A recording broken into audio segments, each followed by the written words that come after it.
The map was bleeding red. Enemy zones. Failed strikes. Lost ground. No one spoke in the war room.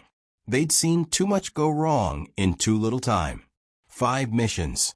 All compromised. 12 soldiers lost. 2 missing. Every operation launched in the last 8 weeks had ended the same way. No success.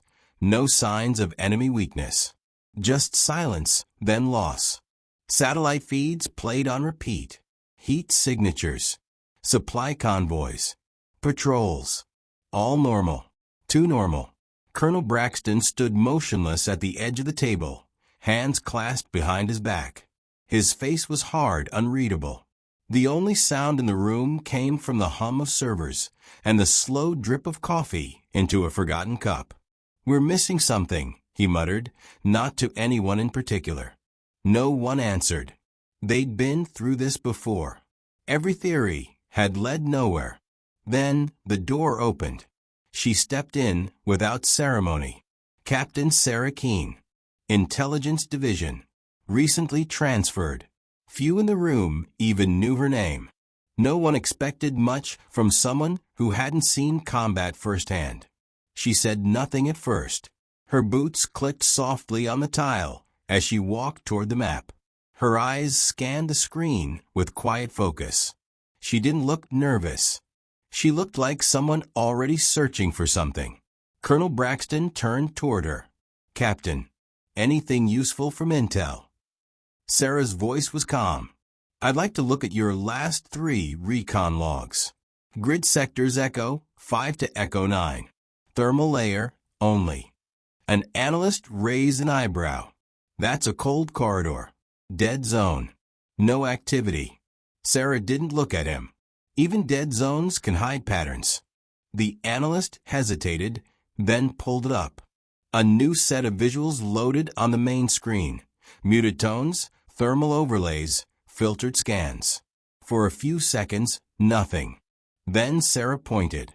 "Here," she said. A thin yellow flicker pulsed along a ridge. Faint. Almost invisible. It moved between 2 low heat zones, then vanished. One of the officers leaned forward. "Could be weather distortion. Mountain reflection." "It repeats," Sarah replied. "Watch this." She motioned for the analyst to scroll the footage back exactly 6 hours. Then again, and again. Each time, the flicker appeared. Same place. Same duration. Same trail. A pattern. And it wasn't random. "No visible convoy," the analyst whispered. "No vehicle signature. But the heat's consistent." Sarah nodded. "That's not natural. It's movement. Small, but regular. Same time. Same route." Colonel Braxton folded his arms. "What kind of movement?" "Likely foot patrols or lightweight vehicles," she answered. "Moving through what's supposed to be dead terrain. No security cameras. No drone coverage. It's off the grid. By design." She stepped closer to the screen. "If I'm right, this is how they're bypassing our surveillance. No roads. No convoys. Just a controlled path. One we've ignored for weeks." A younger lieutenant spoke up. "Why would they risk using the same trail over and over?" Sarah turned toward him. "Because they don't think we see it." The room fell silent. Everyone looked at the map again, but differently this time. Not as a flat sheet of color and data, but as something hiding a secret. Colonel Braxton took a breath. "Captain Keene, do you believe this corridor is strategic?" "I believe," she said carefully, "that if this trail leads where I think it does, then we're not looking at a weakness. We're looking at the backbone of their entire front line." No one spoke after that. They just stared at the flicker on the screen. Faint, precise, and hiding in plain sight. Colonel Braxton didn't waste time. Pull full recon on that trail. Past 14 days.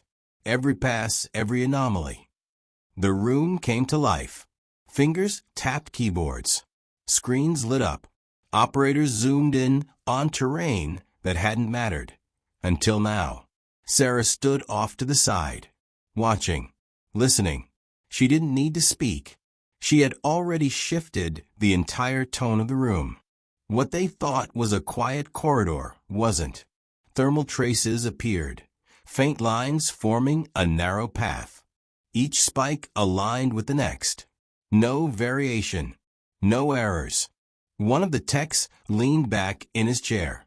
Same intervals. Every 6 hours. Exact. No deviations. Another officer stepped forward. But there's no vehicle imprint. Nothing we'd normally track. They're moving small, Sarah said. Fast. Maybe pack animals. Maybe modified cycles. Enough to carry light arms or intel. No engines. No sound. Braxton studied the terrain on the screen. A narrow passage tucked between 2 hills. Deep brush. No air recon had been ordered there in months. That trail's been active under our noses, he said quietly. Sarah nodded. And it hasn't changed in weeks. That tells me 2 things. Everyone turned to her. 1. This corridor's secure. They trust it. Maybe even rely on it. 2. They think we'll never find it. The colonel looked at her. What's your recommendation? Pressure it, Sarah answered. Not a full strike. Just a nudge. Force them to respond. If it matters, they'll show their hand. There was hesitation in the room. A general from logistics stepped forward. We've already lost 5 teams. You want to send more soldiers into uncertain ground based on a flicker. Sarah didn't flinch. This isn't a guess. It's repetition. Repetition is vulnerability. Or coincidence, the general replied. She took a breath. Coincidence doesn't happen 6 hours apart. Every day, for 14 days straight. Silence again. Colonel Braxton stepped toward the map. Send in Raven 3, he said. Small unit. Light gear. Observation only. No engagement. The general frowned. That's a high-risk call, Colonel. Braxton didn't look back. So was sitting on our hands for 2 months while men died. Orders went out. Teams mobilized. But Sarah didn't leave the room. She kept her eyes on the map. Watching. Waiting. Then something shifted. A heat bloom. Small. Fast. It appeared on the far end of the corridor, minutes after the orders were sent. One of the techs froze. Contact. Unscheduled movement. Braxton turned. Friendly. The tech shook his head. Negative. Too early. We haven't even launched. That's enemy. Everyone leaned in. The trail was no longer just a theory. Someone was already on it. And they were running. Sarah narrowed her eyes. They're listening, she whispered. Braxton looked at her. What did you just say? She stepped forward, pointing to the new thermal mark. They moved the second we issued orders. Before deployment. Before launch. Braxton's face hardened. You think they've tapped comms? Not ours, she said. But something close. A leak. Or a frequency overlap. The weight of it landed fast. If they were listening, the trail wasn't just a supply route. It was a controlled artery. One that fed their entire strategy. And now, someone knew they were watching it. Braxton gave a single nod. Scramble the route. Change channels. Send Raven 3 early. No delay. The room moved again. Faster this time. Sarah stayed focused on the screen. 2 dots now. One was Raven 3, preparing to move. The other was the enemy, already adapting. She didn't say it out loud, but the thought was there. The game had just changed, and the enemy was already 1 step ahead. Raven 3 moved in under darkness. No heavy armor. No drones. Just boots, silent comms, and a narrow window. Their orders were simple. Get in. Observe. Confirm the trail. Engage only if necessary. Captain Torres led the unit. 12 years in recon. Trusted. Efficient. He wasn't thrilled about running a mission based on thermal flickers. But orders were orders. They crossed into the Echo 7 sector just after 0200. Light fog. Dry wind. Radio silence. Back at command, Sarah tracked every movement from the ops room. The corridor glowed faintly on screen, like a thread pulled too tight. One of the techs leaned over. Raven, 3 is entering the corridor now. Colonel Braxton stood beside Sarah. Any sign of enemy? She shook her head. Not yet. But the thermal trace is still active. Someone's there. At 0218, the first signal hit. Raven, 3 spotted tracks. Fresh. No tire treads. Just compacted dirt. Narrow paths. 2 sets of prints. Light gear. Fast pace. Torres knelt, pressed his hand to the trail. Warm. They weren't far behind. Back in the ops room, tension climbed. Torres's voice came through. Whispered. Measured. We have movement.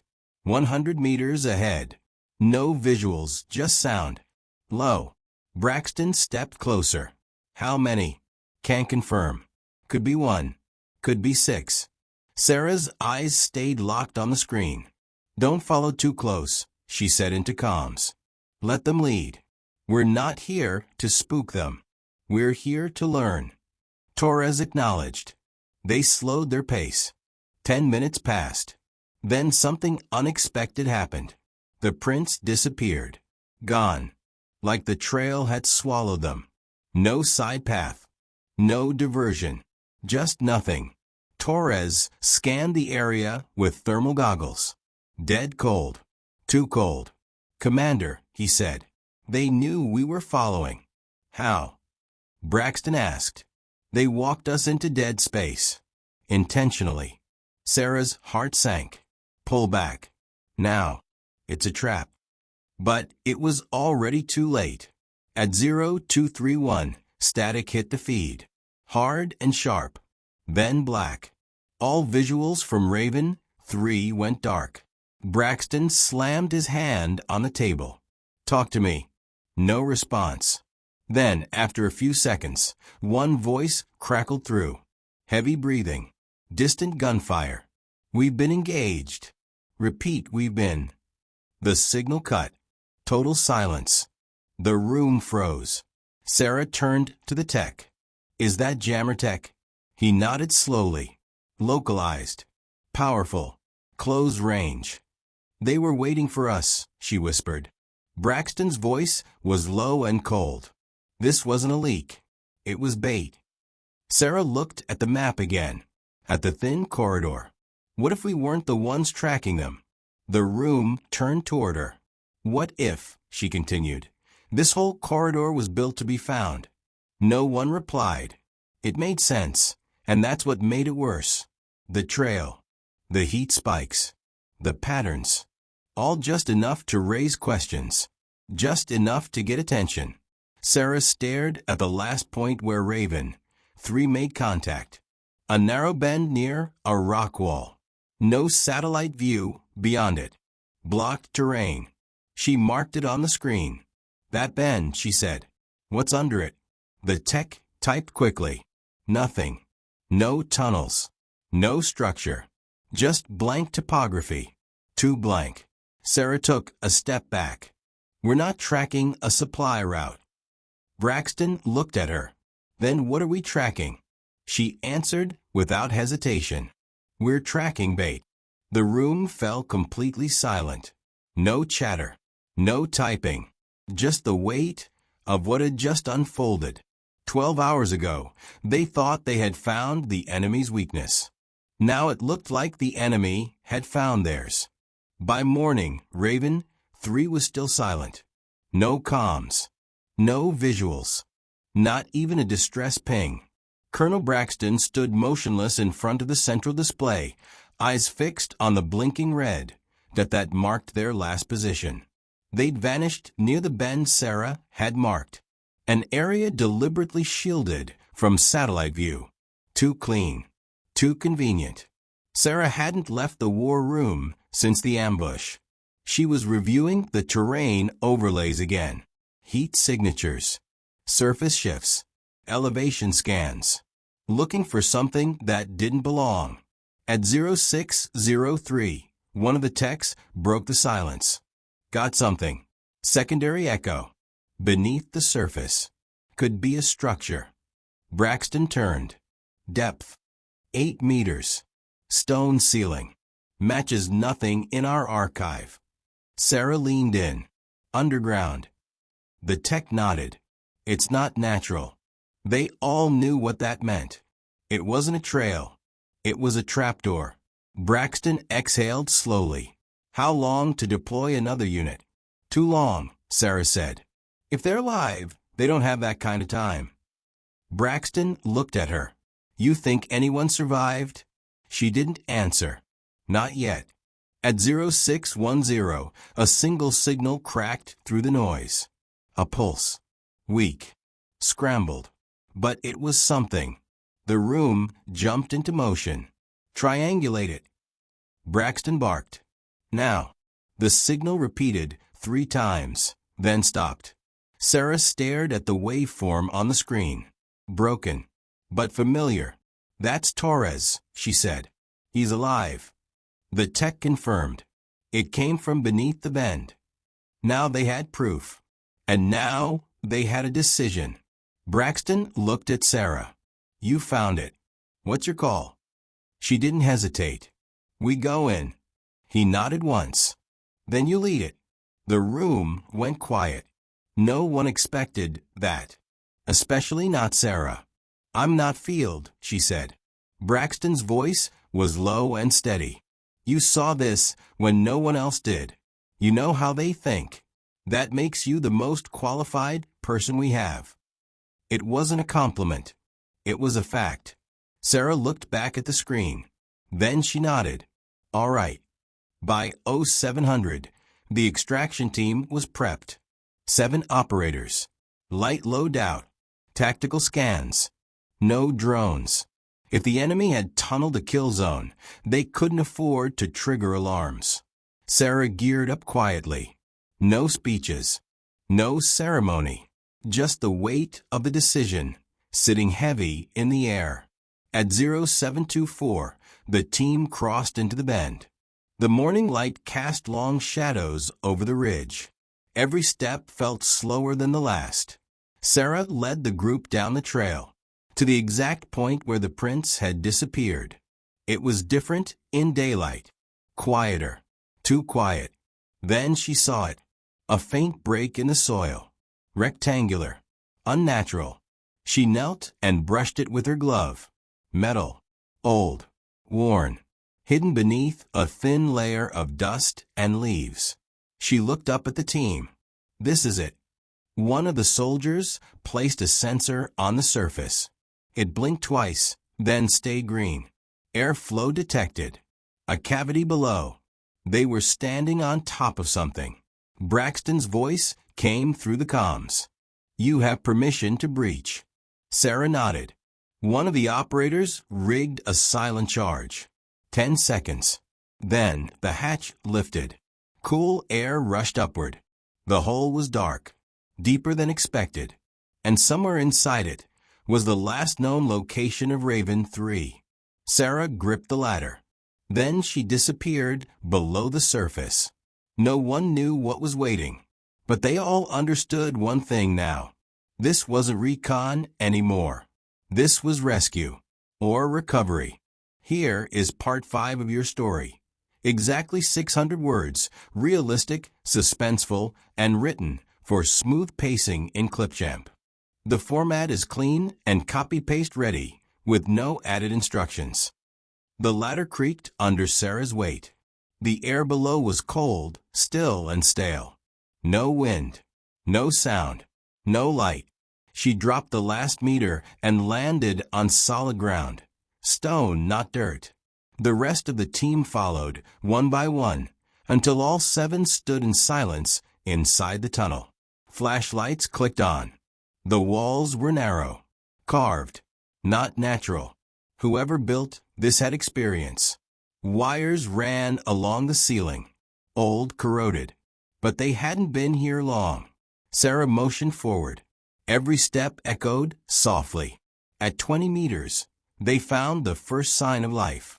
A boot, half buried in gravel. Military issue. Raven 3. No body, no blood, just silence. Sarah picked it up and turned it over. No damage. Recently dropped. They were close. The tunnel forked. Left led downward. Right bent into darkness. She paused, then pointed left. They descended slowly, stepping over debris, metal crates, torn canvas, broken straps. Signs of a camp. But temporary. They used this as a hold point, one soldier said quietly. Stage supplies. Then moved on. Sarah scanned the ground. No drag marks. No signs of struggle. It wasn't a fight. They were taken. Willingly or forced. At the bottom of the slope, the team hit another door.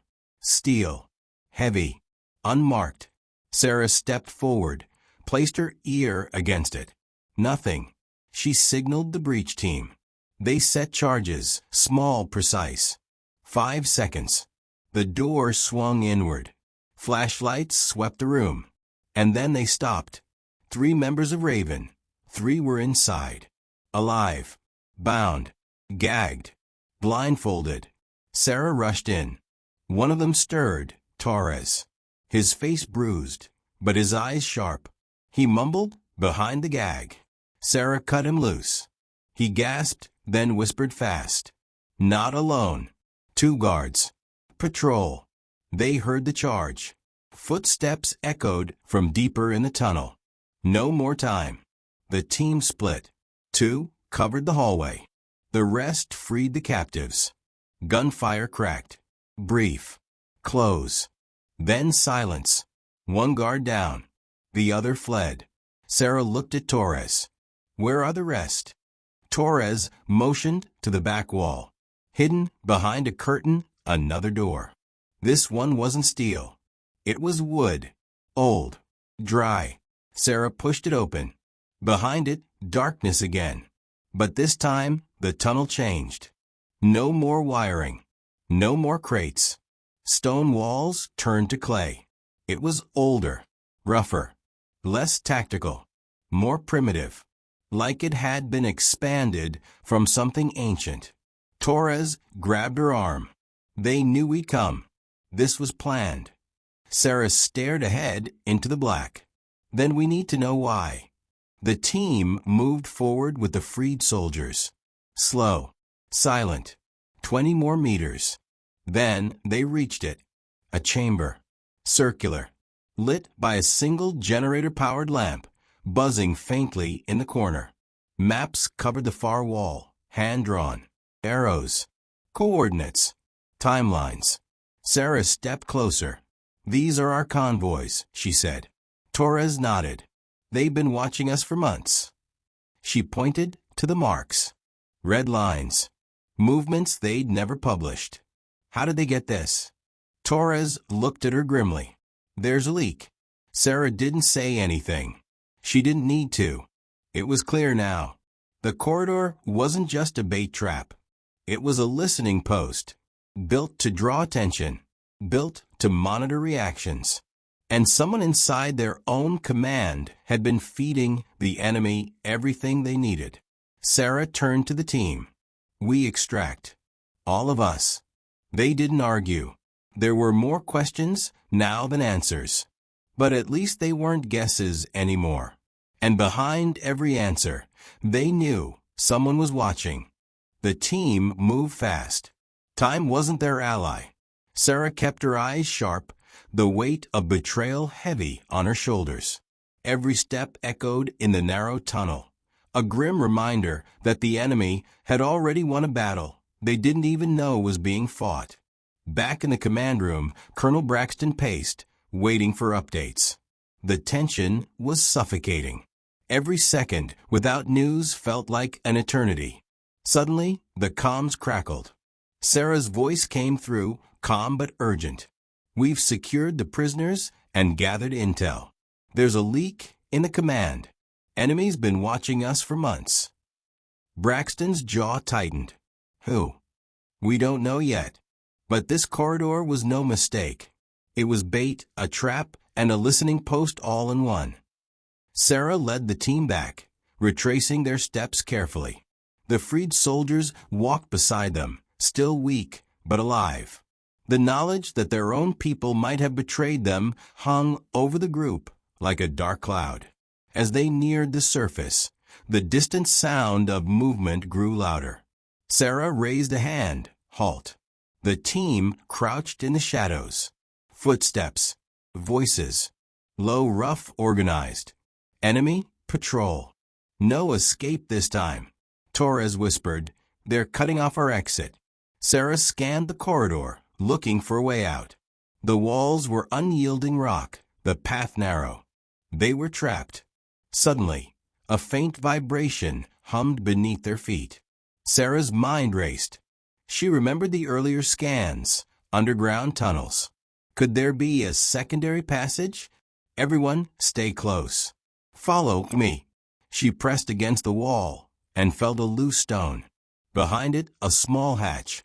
Narrow, but big enough for one at a time. The team scrambled through quickly, heartbeats pounding in their ears. They crawled into the tight passage, the enemy's voices fading behind them. After what felt like an eternity, the tunnel opened into a small chamber lit by a single flickering bulb. Sarah caught her breath. We're not out yet. Torres checked his gear. We need to move. They'll regroup soon. The chamber led to another hatch, this one covered in rust and dust. It opened to a steep incline, leading upward. One by one, they climbed into fresh air and sunlight. The team spread out, eyes scanning the horizon. Sarah called command. We're out.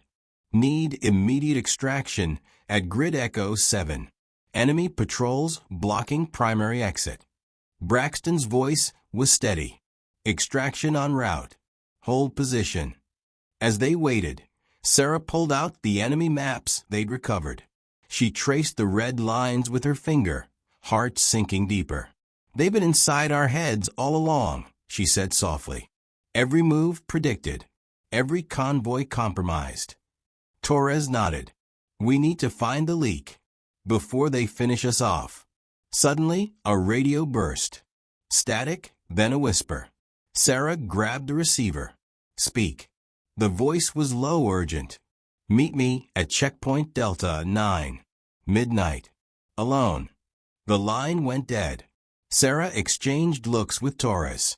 This was no coincidence. They want to talk, she said. Braxton's voice cut in. You sure it's not a trap? Maybe.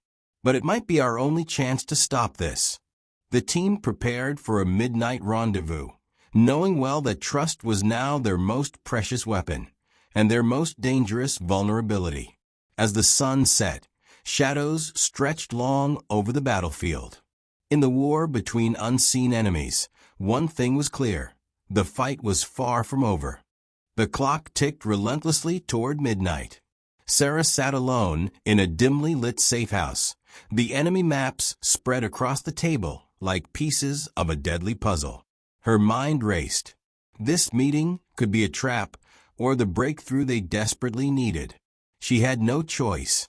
Outside, the wind whispered through the trees, carrying with it a tension that seemed to seep into every corner of the room. Her comm unit was silent, her weapons ready. She checked the clip on her rifle for the third time. At 2350, she stood, moving quietly through the shadows. The path to checkpoint Delta 9 was narrow and overgrown. Every step crunched softly on dry leaves. She reached the clearing just before midnight. The moon hung low, casting an eerie glow over the abandoned outpost. No sign of anyone. Then, a figure emerged from behind a rusted generator. Tall, lean, face partially hidden under a hood. Sarah's finger hovered near her trigger. Sarah, the voice was low. Familiar. You don't have much time. She lowered her weapon slightly, but kept her guard up. Who are you? Someone who wants to stop the leak. Her heart skipped a beat. Then why the secrecy? The man took a cautious step forward. Because the enemy is closer than you think. Inside the walls.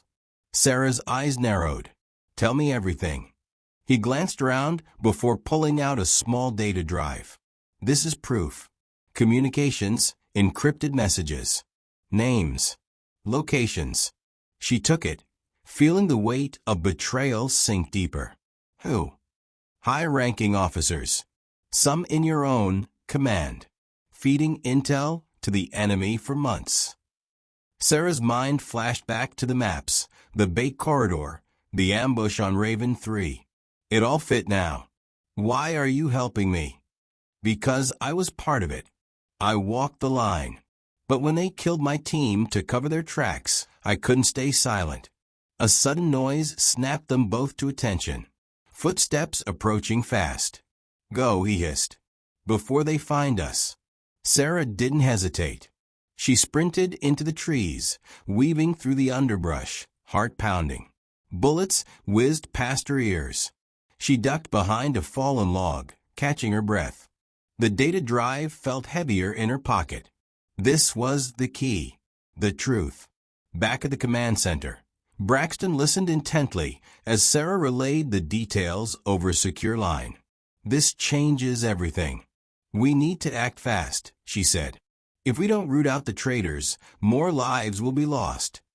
Braxton nodded. You have my full support. With the data drive decrypted, the team uncovered names they never expected. Trusted officers with access to critical operations. But exposing them wouldn't be easy.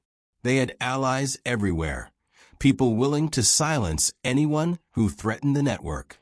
Sarah prepared a covert operation to arrest the main suspects during a joint briefing. The day arrived. The room was thick with tension. Every face was a potential threat. Sarah entered, eyes scanning. She felt the weight of hundreds of stares. Suddenly, her comm crackled. All units, move in. Soldiers swarmed the room. Key officers were detained swiftly, confusion and shock rippling through the ranks. But the operation wasn't clean. Shots fired. Chaos erupted. Sarah ducked behind a table, heart racing. She caught sight of one suspect slipping away through a side door. She gave chase. Down dim hallways, around corners, her boots pounding.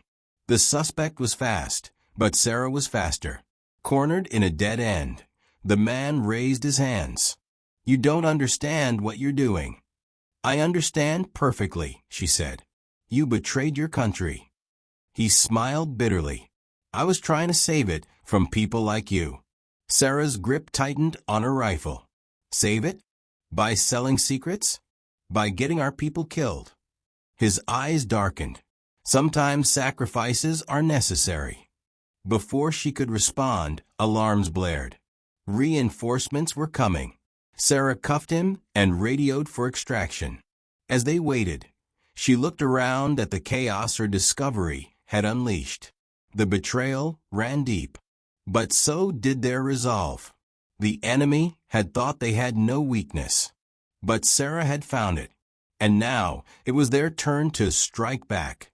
The dust settled in the command center, but the atmosphere was thick with tension. The arrests had shaken the foundation of the entire operation. Trusted faces were now suspects. Lines were blurred, and no one knew who to trust. Sarah felt the weight of it all. Every decision, every move had led to this moment. Colonel Braxton stood beside her, eyes heavy but resolute. We've cleaned house, but the enemy won't stop. This is just the beginning. Sarah nodded. She understood the gravity. The enemy had exploited their own cracks, and now it was up to them to rebuild. The data drive revealed more than just traitors. It showed a sophisticated network feeding information to an unknown higher command, someone pulling strings far beyond their reach. It was a shadow war fought in silence, and their victory was only a small step. As the hours passed, Sarah sifted through the intel, piecing together a larger picture. The bait corridor was only one thread in a sprawling web of deception. Supply routes compromised, units ambushed, operations leaked. Each one linked back to the same shadow network. Her phone buzzed. It was a secure message, a new location, coordinates deep inside enemy territory, marked as a potential command center. Braxton turned to her. "We need to hit this before they relocate." Sarah's jaw tightened. "Then we move fast. Gather a strike team. This time, no mistakes." The night before the mission, Sarah stood alone outside the base. The sky was clear, stars scattered like distant fires. The weight of everything pressed down on her. She thought of Raven 3, their lost comrades, of the betrayal from within, of the enemy waiting just beyond the horizon. But she also thought of the truth they had uncovered, and the chance to end the cycle. At dawn, the strike team assembled. They moved with purpose, precision honed by months of uncertainty and loss. The approach to the enemy's hidden base was silent. No chatter over comms, just the soft crunch of boots on gravel and the steady beat of hearts focused on the mission. Sarah led them through rugged terrain until the base came into view, a complex of bunkers camouflaged against the rocky landscape. The team took positions around the perimeter, eyes sharp, fingers on triggers. Sarah signaled the breach. Explosions shattered the quiet as doors were blown open. Inside, chaos erupted. Enemy soldiers scrambled, surprised but quickly regrouping. The fight was brutal. Close quarters. Every corner held danger. Sarah moved methodically, clearing rooms, securing intel terminals. Then she found it, the heart of the operation. A room filled with monitors, communications equipment, and piles of encrypted documents. She pulled up the main terminal. Data streamed across the screen. Plans, locations, codes. A new wave of betrayal revealed. This network was global, intertwined with multiple factions. Her team secured the data and radioed for extraction. As they moved to leave, an alarm blared, backup forces closing in. Sarah's team fought fiercely, holding their ground while waiting for evac. In the final moments, as helicopters descended, Sarah looked back at the base, the place where shadows had ruled for too long. She realized the battle was far from over, but now they had a fighting chance. Because, for the first time, the enemy's greatest weakness wasn't a hidden passage or a trap. It was the truth. And truth was a weapon no one could hide from. The mission was over, but the war had just begun.